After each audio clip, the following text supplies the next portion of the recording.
Do I know what this is about? No. But I'm excited nonetheless. Hey everybody, my name is Kelsey, and we're about to get very, very nerdy with the very last haul of 2024.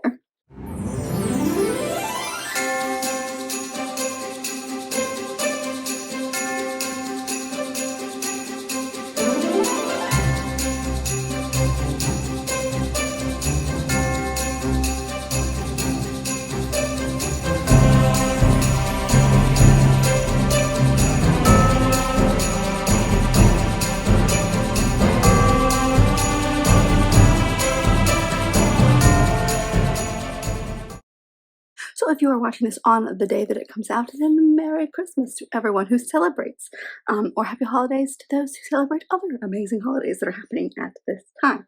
I thought a great thing to do today would be to talk about the books that I have recently purchased. So my last haul of 2024, which does not include December.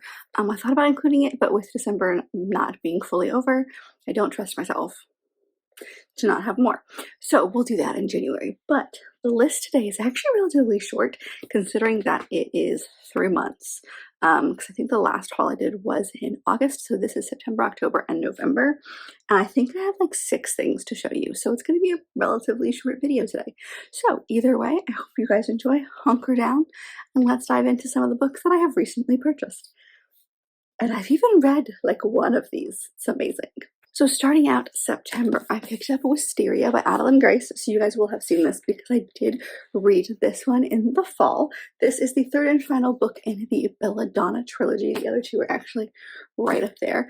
And I love this trilogy so much. So the first book, Belladonna, I've talked about the series so many times, so you guys are probably very tired of hearing the same synopsis. But the first book, Belladonna, follows our main character, Signa, who his parents passed away when she was basically an infant and has been bounced around from relative to relative. No one really wants to take care of her, but they take care of her because she has a lot of fortune behind her. And I think if you're the relative that's taking care of her when she comes of age, you get like a big stipend or something. I might have made that part up. Either way, death is a huge part of her life. Death is actually a person in this book. And so she gets bounced to her very last relative, which is her cousin. And her cousin is actually mourning the loss of his wife. And he's got 2 kids, and his daughter seems to be going very, very similarly. She's very sick and is going almost in the same way that his wife recently went. And one thing about Signa is because she's been around death her whole life, she can see ghosts. So she sees the ghost of said dead cousin's wife, said cousin's dead wife. And the wife is basically like, I don't know who killed me, but I was poisoned. This was not a natural thing, and my daughter is going the same way as me, so you have to figure out what's going on so that she does not die. And so it's Signa and Death teaming up to kind of figure out what happened. It's a gothic, almost whodunit murder mystery. The second one has like the same vibe. The third one takes a more of a romantic-y twist to it, but I loved all 3, and I loved this one. So I have the beautiful UK editions, and I could not love them more. These are really good books. All right, the next book is actually one I picked up for my husband, and that is The Bells, and this is by Richard Harville. I honestly don't even remember what this is about, but it follows an opera singer. So this synopsis is a little confusing, but we follow our main character. His name is Moses, I think. Yes, Moses. And he grew up in the Swiss Alps, where his mother served as the keeper of the loudest and most beautiful bells in the land. And so he has grown up with incredible hearing, and due to circumstances, he gets kicked out, and then he ends up being taken in by these monks and joins the choir, but it sounds like some weird stuff goes on there too. And so like it's about him and his ability to, I think, sing very well, and has this amazing hearing. So it's definitely about music, but it follows him through, like, I think his whole life. It sounds like he has a rough life, honestly, but music mystery. And I said, Chris needs this. So he agreed and picked it up. All right, the next 2 books round out September, and they are my September picks from Book of the Month. The first one was A Song to Drown Rivers by Anne Lang. Her beauty hides a deadly purpose. So this is a story that has a very similar plot that I've read many times, but it follows this girl. It says her beauty has been a blessing to the village, and so she is convinced that the best way to I guess, help her family is to get married. And so she draws attention of a famous young military advisor who presents her with a rare opportunity to use her beauty as a weapon. So she is sent to infiltrate the enemy palace as a spy and to seduce the immortal king and weaken them from within. So I'm sure it's not going to go quite as planned. It says it's based on the famous four beauties of ancient China mythology or myth. It's steeped in myth about womanhood, war, sacrifice, and love against all odds as the fate of two kingdoms hangs in a delicate balance. I believe it's a standalone. I might have made that part up. But it looks really good. And I'm a sucker for those, like, you know, was sent to topple other government, but or to assassinate the other person, but they fall in love. And then the next one is purely because of the author, and that is The Crimson Crown by Heather Walter. It says, mirror, mirror on the wall, who's the wickedest of them all? So this is, I believe it's an adult, but it might be new adult. It's a reimagining of the Evil Queen from Snow White. Now, this author is the one who wrote the Malice duology that I recently finished, I think, earlier this year, if I'm correct. But I really enjoyed that one. And that one is a sapphic retelling of the Sleeping Beauty story. So this one being another retelling. It's quite chunky. I believe it's a standalone. She likes to write chunky books. I wasn't 100% sure if I wanted this one or not, but then I saw it in Book of the Month and it was kind of already on my radar, and I really enjoyed her past books. So I'm very excited. It says, Snow White's Dark Queen tells her side of the story and this queer, witchy reimagining of the classic fairy tale from the author of Malice. So it is another sapphic, I'm assuming sapphic, but it's another queer story. And I loved the past one, so I'm excited to see what this one's all about. And the cover looks really cool. All right, moving into October. My book of the month that I picked up in October was The Dagger and the Flame. This is by Catherine Doyle. It's the first in the City of Phantom. I don't remember what this is about, but it is romantic. I know that much. It says, in a dark underbelly of a beautiful city, two rival gang members are pitted against each other in a deadly game of duty and revenge in which the most dangerous mistake is falling in love. So it's like two rival gang members in this city fall for each other. Romantasy. I feel like that's all I need to know. This just sounds really good, honestly. And it's the first in a series. And I've heard, like, this has been, I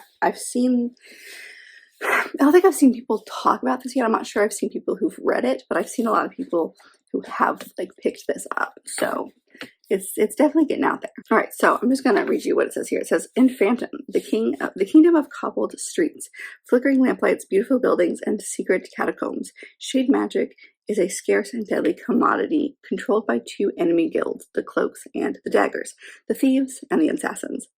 On the night of her mother's murder, 17-year-old Seraphine runs for her life. Seeking sanctuary with the Cloaks, Sarah is set on revenge. But are her secret abilities a match for the dark-haired boy whose quick silver eyes follow her around the city? Nothing can prepare Sarah for the moment she finally comes face to face with Ransom, heir to the Order of the Daggers. And Ransom is shocked to discover that this unassuming farm girl wields a strange and blazing magic he has never seen before.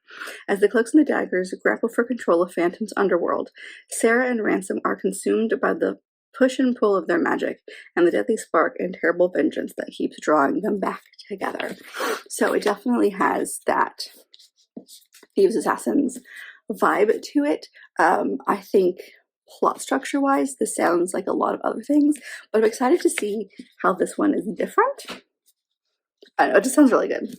And then I got in the mail after ordering a while ago, actually. Mirror of Beasts by Alexander Bracken. This is the Fairloot edition, the sequel to Silver and Bone, which I have on my shelf somewhere. I don't even remember what this is about, to be honest. And also, this is the sequel, so I don't want to read too much. But it has beautiful end pages. The cover is stunning. I mean, are we shocked? I really want to say Silver and Bone. The first book is like Arthurian retelling, like Arthurian legend inspired, but I might have been wrong on that, so I won't pretend to know what this is about. But it was a sequel, and it was a special edition, and it matched the other book I have. And also, look at that spine, beautiful. But also, like, I've read other things by Alexander Bracken and really enjoyed them, and also Arthurian legend if it's what I think it is and remember what it is, hello, Arthurian legend. So, or things inspired by it. So, do I know what this is about? No. But I'm excited nonetheless.